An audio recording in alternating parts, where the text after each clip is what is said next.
వివేకానంద రెడ్డి గారి హత్య కేసులో ఒక లేటెస్ట్ అప్డేట్ ఏంటంటే వాళ్ళ కూతురు సునీత రెడ్డి గారు సిబిఐలో ఇన్వెస్టిగేషన్ సరిపోలేదు, కొత్త యాంగిల్లో నుంచి చేయాలి అనే వాదన వినిపిస్తూ ఒక పిటిషన్ వేశారు.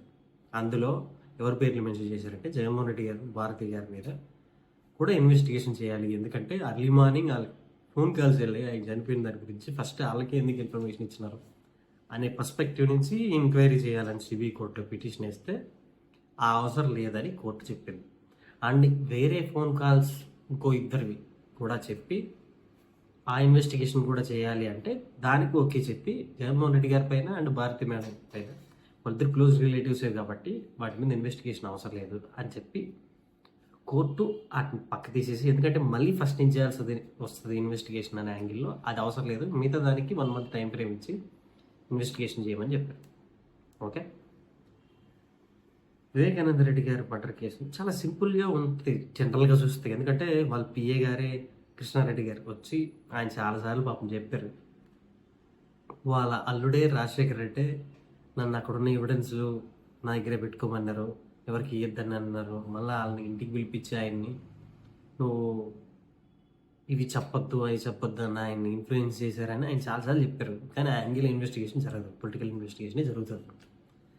ఎందుకంటే చంద్రబాబు సార్కి, సునీత గారికి అండ్ ఆ దస్తగిరి అయిన ఒకడు ఉంటాడు, నేనే చంపేసిన అని చెప్పి హ్యాపీగా తిరుగుతుంటాడు. ఓకే, ఆడికి రిప్రజెంట్ చేసేది ద కస్టిస్ట్ లాయర్ సిద్ధార్థ రూత్తర్ గారు. ఇంకా రీసెంట్గానే 11 కోట్ల సీఎంతో ఆయనకు ట్రాన్స్ఫర్ చేసినట్టున్నారు మనీ, జియో వాడు ఇచ్చి మరి గవర్నమెంట్ అమౌంట్. అండ్ ఇందులో నాది ఒక పర్స్పెక్టివ్ అండి. ఇప్పుడు వైఎస్ అవినాష్ రెడ్డి గారు ఎంపీ సీట్ కోసం ఆయన్ని చంపించారు అనే వాదన ఎల్లో మీడియా వాళ్ళు, వాళ్ళ చెల్లెళ్ళు అందరూ చంపుతున్నారు కదా. నా లాజిక్ ఏంటంటే నేను 2 పేర్లు చెప్తా. నందిగామ సురేష్ గారు, ఓకే, ఎంపీగా మొన్న చేశారు కదా. అండ్ గురుమూర్తి గారు, తిరుపతి ఎంపీ. నందిగామ సురేష్ గారు అయితే ఫోటోగ్రాఫర్, ఆయన ఎంపీ అవ్వకముందు. గురుమూర్తి గారు అయితే ఫిజియోథెరపిస్ట్. వాళ్ళ ఫ్యామిలీనా కాదు కదా. వాళ్ళనే ఎంపీ చేసినప్పుడు అవినాష్ రెడ్డి గారు కడప ఎంపీనే అవ్వాలని రూల్ ఏం లేదు, ఎంపీ అయితే సరిపోద్ది కదా. అక్కడ కాకపోతే ఒక దగ్గర ఇచ్చింటారు, దానికి చెప్పేస్తారా? 25 సీట్లు ఉన్నాయి ఎంపీ సీట్లు. అక్కడ కాకపోతే ఓసీ కేటగిరీలో ఎక్కడుందో సేమ్ డిస్టిక్లోనే, కడప డిస్టిక్లోనే ఎంపీ పోస్ట్ ఇచ్చిస్తారు. దానికి అవినాష్ రెడ్డి గారు చంపేస్తారా? ఇది ఒక సొల్లు రీజనింగ్, సొల్లు లాజిక్.